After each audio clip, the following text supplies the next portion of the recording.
Hey everyone, welcome to the channel. My name's Ash, and today I'm going to be doing a quick review of Flatland Vol.2 on Xbox. So this was released on the 29th of the 6th, 2021. It's developed by Minimal Games and published by Qbyte Interactive.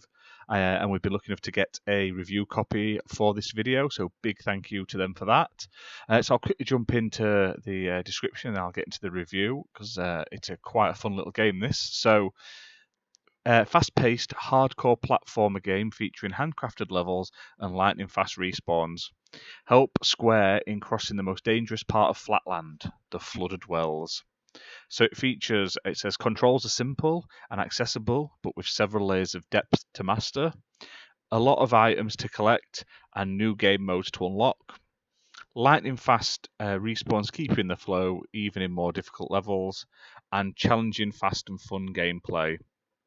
So basically, as you can see on the screen here, it's a 2D sort of platformer. It's very stylized, which I absolutely love, and the music is absolutely fantastic. It's very synthy, and you can obviously change the music as you're playing.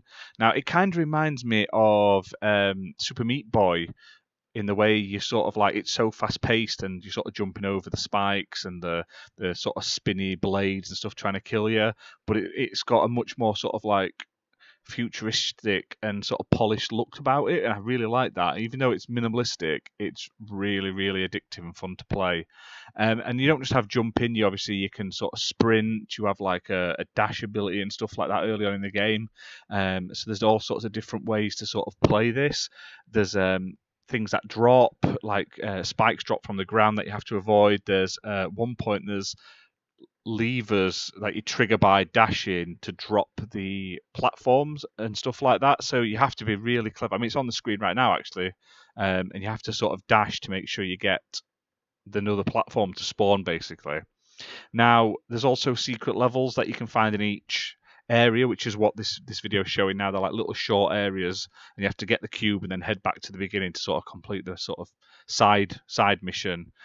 In terms of gameplay, it does get quite challenging later on, but there's no life limit, there's no sort of timer or anything like that, so you can just keep going and going. Like I say, some of the areas I played a lot of over and over, just sort of to make sure I got every single piece in that area and made sure I got like the perfect run. But like I say, you don't have to do all the extra areas. You can just skip them and just play through the game. There's extra levels to unlock, like I say, different modes you can unlock later on in the game. But like I say, this game is only £3.29 at the moment on Xbox. Obviously, it works on Xbox One and obviously the Xbox Series X and S via backwards compatibility. And I highly recommend it. I mean, if you're into the sort of things like Super Meat Boy, it reminds me of kind of like a mix between Super Meat Boy and like the Impossible Puzzle or the Impossible Platform or whatever it was called, where you just had to keep going and going to the music, and the music was sort of timed. This is just how that sort of feels in my eyes, and like to me, it's just like that with like a jazzy synth background music, and it's absolutely awesome. So I highly recommend you check it out. Like I say, I had loads and loads of fun playing on this, and like I say, it is a extremely cheap price of only £3.29. So I wouldn't even wait for a sale, to be fair. So I highly recommend you check it out. And achievement wise, it's a little harder than some of the other sort of games I've played from Qbyte Interactive.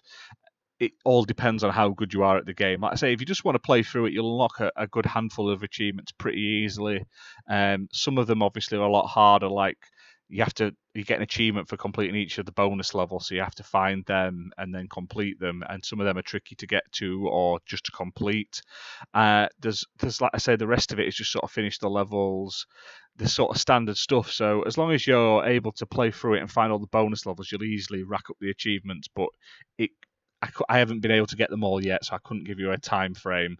And looking on sort of true achievements, only a sort of like 10-12% of people have currently finished the game 100%. So it's a lot more tricky than some of the other Qbyte interactive games like the Chess Knights and stuff like that. So just bear that in mind if you are just going for achievements. This one may give you a bit more of a challenge.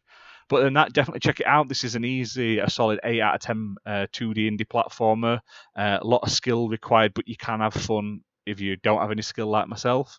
So check it out, and we'll see you soon for another review. Bye for now.